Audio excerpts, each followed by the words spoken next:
जो last lecture में मैंने IEEE कोड ऑफ एथिक्स के जो 7 पॉइंट्स 8 पॉइंट्स मेंशन किए थे, वो 8 पॉइंट इस principle of IEEE code of ethics में फॉल करते हैं। किसी भी ऑर्गेनाइजेशन में अगर वर्क करें तो वो इस चीज़ में उसके डेफिनेटली उसकी इम्पोर्टेंस होती है। अगर मैं आपके principle of IEEE code of ethics के हिसाब से अगर देखा जाए तो सबसे पहला जो प्रिंसिपल है ACM कोड ऑफ एथिक्स। अब जो ACM का क्या मतलब है? ACM का मतलब ये स्टैंड फॉर ये है, एसोसिएशन ऑफ कंप्यूटिंग मशीनरी। ये एक ऑर्गेनाइजेशन है जो कंप्यूटिंग पॉइंट ऑफ व्यू के हिसाब से बहुत इंपॉर्टेंट है, जो IEEE कोड ऑफ एथिक्स में भी इसके प्रिंसिपल्स आते हैं। एक दूसरी ऑर्गेनाइजेशन जो कि ACM computing point of view से है, वो ACM है, कोड ऑफ एथिक्स। अब इसमें क्या होता है, दिस ऑर्गेनाइजेशन जो है बेसिकली डिफाइन करती है रूल्स और regulation computing point of view के हिसाब से, और उस रूल्स एंड रेगुलेशन को कंप्यूटिंग पॉइंट ऑफ व्यू से टैकल करना और उसके मुताबिक अपनी ऑर्गेनाइजेशन को बेस्ट वे में चलाना और सक्सेस हासिल करना और अपनी कंपनी को प्रॉफिटेबल बनाना, ये मोस्ट इंपॉर्टेंट हर एक कंपनी का, हर एक ऑर्गेनाइजेशन का बेस्ट पार्ट होता है। अच्छा, नेक्स्ट जो इसी का अगर मैं ACM कोड ऑफ एथिक्स को साथ लेकर चलूं तो ACM कोड ऑफ एथिक्स के सबसे पहला जो पॉइंट है वो है जनरल का। अब जनरल में अगर मैं बात करूं, आपको जो फर्स्ट लाइन नजर आ रही है स्लाइड में, वो है ACM मेंबर। अगर मैं ACM का मेंबर हूं, जैसे कि मैंने लास्ट में डिस्कस किया, ACM कोड ऑफ एथिक्स के प्रिंसिपल जो हम पढ़ रहे हैं उसमें अगर जनरल के हिसाब से देखा जाए तो अगर मैं ये कहूँ कि अगर मैं ACM का एक मेंबर हूँ, एसोसिएशन ऑफ कंप्यूटिंग मशीनरी का अगर मेंबर हो, तो मुझे क्या, और तो मैं ये पार्ट्स को फुलफिल करूंगा। I will mention these point. तो ये जो 6 पॉइंट्स हैं उसमें सबसे पहले आप इसको डिटेल फॉर्म में भी लिख सकते हैं, हो सकता है आप इसको पॉइंट में भी लिख सकते हैं, वो आप पर है कि आप इसको कैसे टैकल करते हैं। जनरल पॉइंट में सबसे पहला पॉइंट ये है कि हम अपनी सोसाइटी के साथ कंट्रीब्यूशन दें, अपनी सोसाइटी के साथ कंट्रीब्यूशन दें, और ह्यूमन और सोसाइटी दोनों एक ही होती हैं, सोसाइटी और ह्यूमन, उसके साथ अच्छा बर्ताव करें और उनके साथ कंट्रीब्यूशन करें किसी भी मामलात में, पहला पॉइंट।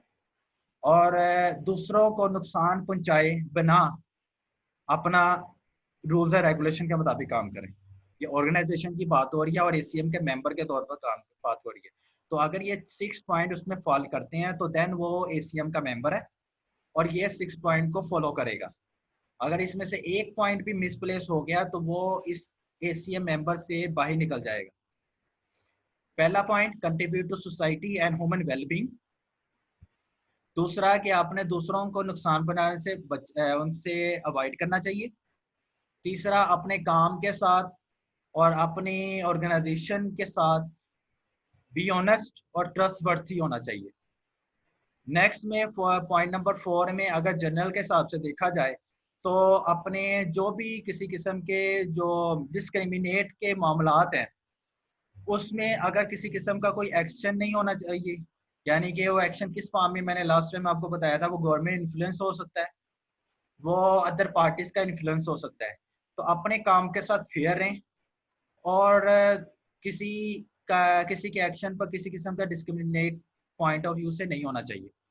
और फिफ्थ वन है कि अपनी जो आपके पास उस ऑर्गेनाइजेशन की जो प्रॉपर्टी राइट्स हैं उसके साथ ईमानदारी शो करें, चाहे वो कॉपीराइट का मामला हो या उसकी प्रोडक्ट का मामला हो। किसी ऑर्गेनाइजेशन में जाहिर सी बात है किसी प्रोडक्ट पर काम कर रहे होते हैं, उसकी कॉपीराइट या किसी तरह की क्वालिटी होती है प्रोडक्ट की, उस पर काम करने से ये इसका असरअंदाज होता है कि अगर हम इस सिलसिले में काम कर रहे हैं, अगर जनरल वे में हम ACM के मेंबर हैं, तो हम इस 6 पॉइंट को मद्देनजर रख के अपना काम करेंगे और अपना टास्क कंप्लीट करेंगे। लास्ट वन में जो है कि दूसरों की प्राइवेसी की इज्जत करना, ये वो पॉइंट है जो हम रोजमर्रा में किसी ना किसी मायने में करते भी हैं।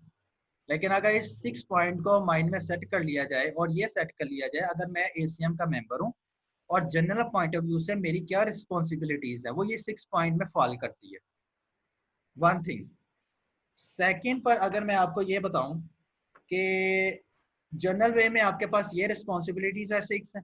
अगर मैं आपको ये बताऊं कि अगर आपका जो नेक्स्ट क्राइटेरिया स्पेसिफिक के हिसाब से देखा जाए, बात हो रही है ACM कोड ऑफ एथिक्स की कंप्यूटिंग मशीनरी के हवाले से, एसोसिएशन ऑफ कंप्यूटिंग मशीनरी के हवाले से। अगर स्पेसिफिक पॉइंट ऑफ व्यू से देखा जाए तो पहली बात यही कि अगर मैं एचसीएम का मेंबर हूँ तो मैं जो मेंशन है नीचे बिलो में उसको फॉलो करूंगा, और ये मैं अपनी ऑर्गेनाइजेशन में इसको एक बेस्ट पार्ट समझूंगा, उस पर अमल करूंगा। वो यही है कि अपनी जो प्रोडक्ट किसी ऑर्गेनाइजेशन में टास्क कंप्लीट कर रहे हैं उसकी क्वालिटी, उसकी हाईएस्ट क्वालिटी को अचीव करना बेस्ट प्रायोरिटी है, और फर्स्ट प्रायोरिटी भी यही है अगर स्पेसिफिक के हिसाब से देखा जाए तो। अगर सेकंड पॉइंट में कि उसके प्रोफेशनल कंपिटेंसी जिस तरह की भी आई और प्रोफेशनल के हिसाब से उसको मेंटेन कैसे करना है, पहले तो बात उसको जज कैसे करना है। कंपिटेंसी तो आती रहती है किसी भी ऑर्गेनाइजेशन में, उसको समझदारी से उसको अवेल कैसे करना, उस पर दूसरी बात उसको मेंटेन कैसे रखना है, मैनेज कैसे करना है। थर्ड पॉइंट कि हमें जो पहले प्रोफेशनल वर्क में और किसी ऑर्गेनाइजेशन में अकॉर्डिंग टू लॉ, पहले से मौजूद अकॉर्डिंग टू लॉ जो वहां पर रूल्स एंड रेगुलेशन मेंशन है उसकी उसको जानना चाहिए, उसको समझना चाहिए, और उसके उसके उसकी रिस्पेक्ट करनी चाहिए। अगर स्पेसिफिक के हिसाब से एसीएम अगर मेंबर है तो ये पॉइंट्स मस्ट करेगा, फॉलो करेगा। फोर्थ वन है कि उसकी जो प्रोफेशनल रिव्यूज हैं अपने टास्क के मुतालिक वो प्रोवाइड करेगा और उसको एक्सेप्ट करेगा, ठीक है। और फिफ्थ वन जो है आपके पास ये आपका पॉइंट है कि जो भी आपके एग्रीमेंट्स हुए हैं आपके ऑर्गेनाइजेशन के साथ अपने टास्क से रिलेटेड, वो आपके टास्क से रिलेटेड जो भी आपके ऑर्गेनाइजेशन के साथ मुआहदे हुए हैं, कॉन्ट्रैक्ट्स हुए हैं, एग्रीमेंट्स हुए हैं या साइन रिस्पॉन्सिबिलिटीज आपको मिली हैं, उसकी रिस्पेक्ट करना, उसको फुलफिल करना, और उसको उसको ऑनर से आपने अपना काम को कंप्लीट करना। लास्ट वन में अगर स्पेसिफिक के हिसाब से अगर वो एसीएम मेंबर है तो ये पार्ट भी उसका मस्ट इंक्लूड है कि पब्लिक अंडरस्टैंडिंग कंप्यूटिंग हवाले से बहुत इंपॉर्टेंट है। और हम कंप्यूटर साइंस के मुताबिक अगर सॉफ्टवेयर इंजीनियर है तो उसका इंटरेस्ट भी पब्लिक के साथ होता है, तो पब्लिकली अंडरस्टैंडिंग जो कंप्यूटिंग में है वो मस्ट इसमें शामिल होनी चाहिए।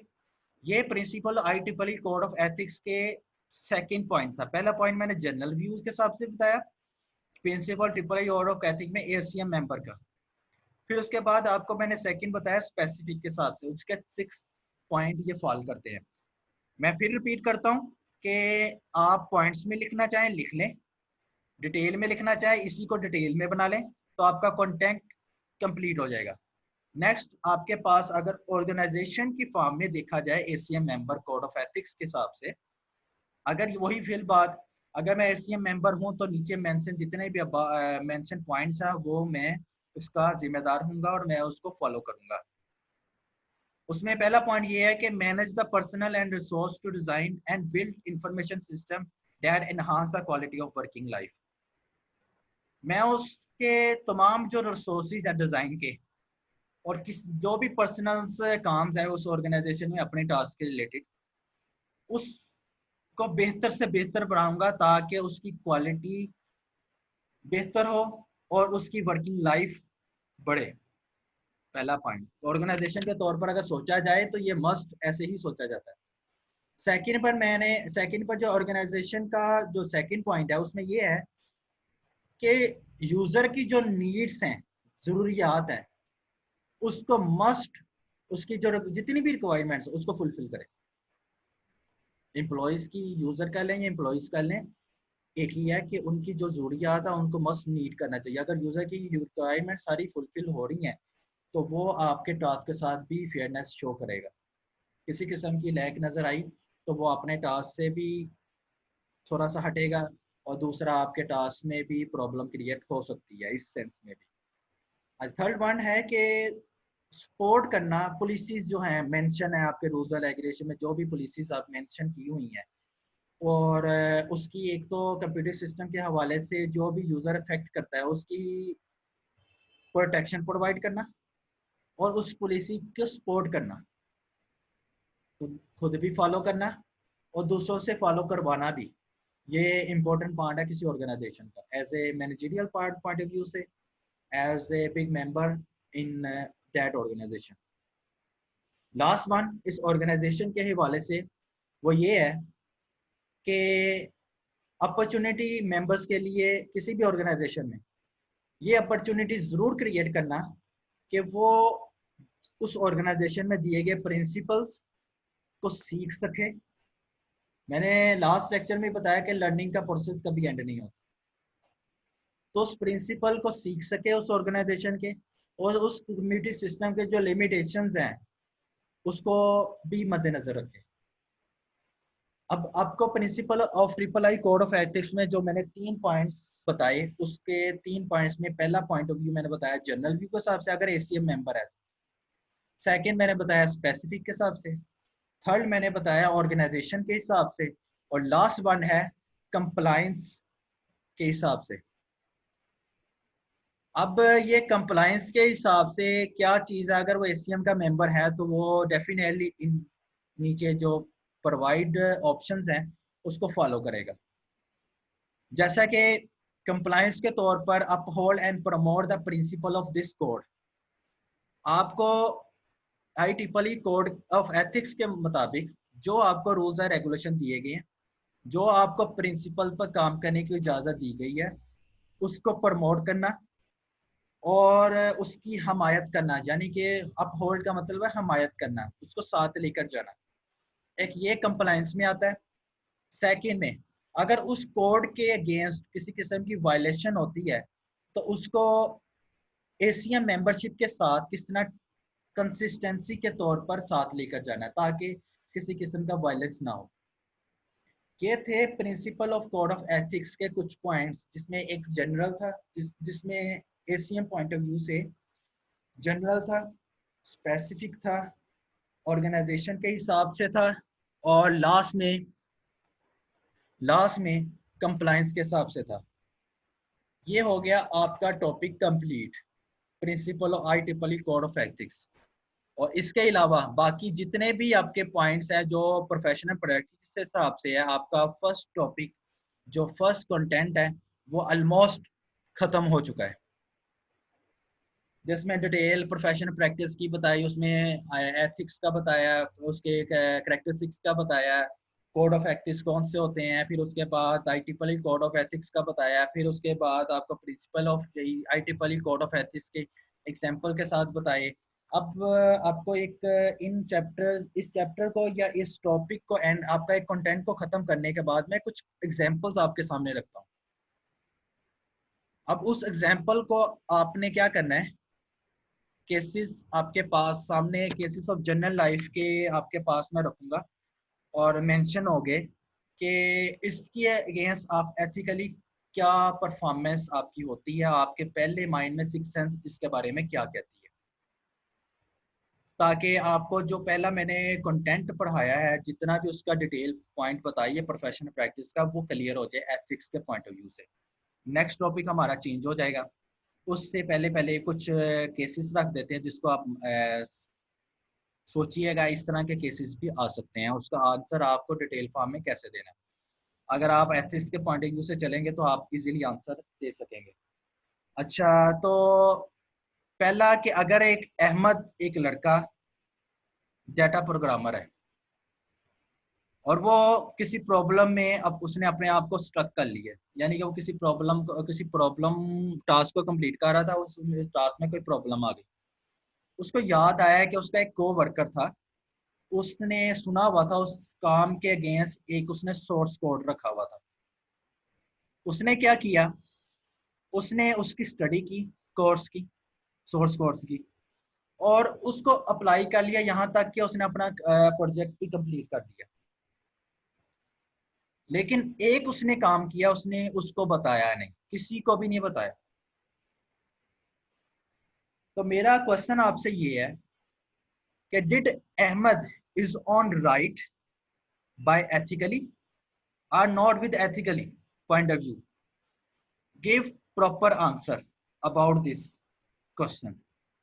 जो मैंने टॉपिक आपको जितना मैंने पीछे कंप्लीट किया उसके अगेंस्ट अगर आप देखा जाए तो आप इसका आंसर दे जाएंगे। मैं ये आप पर छोड़ता हूँ, क्या आप इसका मुझे आंसर क्या देते हैं? और ये वो आंसर है जो जनरल लाइफ में यूज होते हैं और आप इसको समझ भी पाए होंगे कि कहना क्या चाह रहा है। अगर किसी ने एथिकली के कुछ पॉइंट्स नहीं किया, लेकिन आज रोजमर्रा में ये काम ऐसे होते हैं जिसको हमें सिक्स सेंस कहते हैं कि नहीं हम ये गलत कर रहे हैं या हम ये ठीक कर रहे हैं। उसने बिना बताए उसके सोर्स कोड को यूज किया, अपना प्रोजेक्ट कंप्लीट कर लिया, आया कि ये अब बताना है कि वो एथिकली उसने काम ठीक किया कि नहीं किया। नेक्स्ट केस, अगर एक सॉफ्टवेयर डेवलपमेंट कंपनी है, उसने एक software package, new software package को प्रोड्यूस किया, उस कंपनी का जो ओनर है वो जानता भी है कि इस प्रोग्राम में नंबर्स ऑफ बग्स हैं, एरर्स हैं, लेकिन वो फिर भी वो कंपनी उस पैकेज को एडवर्टाइज कर देती है, उसकी एडवर्टीजमेंट कर देती है। The violate the law and the regulation, तो उसने लॉ और रेगुलेशन के अगेंस्ट गया या नहीं गया? So what is the decision about it under the basics of ethically that it's a right और नॉट डिस्क्राइब इट? ये क्वेश्चन भी मैं आप पर एग्जांपल होता है, जिसने प्रोफेशनल प्रैक्टिस के जितने भी मेरे लेक्चर्स, जितने भी लेक्चर्स रीड आउट किए हैं, वो अगर वो one by one step by step उसको रीड आउट करेगा, वो इनके आंसर इजीली दे सकता है। इसके आंसर आप पर छोड़ता, मैं थोड़ा सा हिंट दे देता हूँ। एथिकली अगर सोचा जाए मेरे पॉइंट ऑफ व्यू से कि उसको बताए बिना काम किया फर्स्ट केस में, दैट वाज रॉन्ग एथिकली। आपका क्या आंसर होगा नेक्स्ट? आप मुझे जरूर इसका रिस्पॉन्स देंगे बाद। तो सेकंड केस में जैसे आपको बताया कि डेवलपमेंट कंपनी है, बिना किसी को बताए इतने ज़्यादा बग्स होने के बावजूद उसने एडवर्टीजमेंट कर दी, उसके एडवर्टाइज कर दिया उसको, तो आया कि उसने लॉज को ब्रेक किया या उसके रेगुलेशन को ब्रेक किया, तो वहाँ पर आपका इसका केस क्या बनता है? एक ये रीज़न आ गई। अब इसके मुताबिक अगर मैं इसका थोड़ा सा आपको आंसर दे दूँ, आप इस पर डिटेल बात मुझे मेंशन आउट कर दीजिएगा, लेकिन अगर इसकी मैं सिंपल वर्ड में आंसर बता दूं, सिंपल में, कि पहले में आपको मैंने बता दिया कि उसने ब्रेक किया, उसने रूल्स और रेगुलेशन को ब्रेक किया। अब वो रूल्स और रेगुलेशन को ब्रेक करने से उसको क्या पेनल्टी, गोल पेनल्टी पड़ सकती है, क्या उसको आगे क्राइटेरिया उसका सेट हो सकता है, ये बात की बात है। तो ये उस वो ऑर्गेनाइजेशन सोचेगी, लेकिन हमारे पास इस तरह के सिनेरियोज आ सकते हैं जिसको देखकर हम अपने अपने जो कोड ऑफ कंडक्ट को कंप्लीट कर सकते हैं।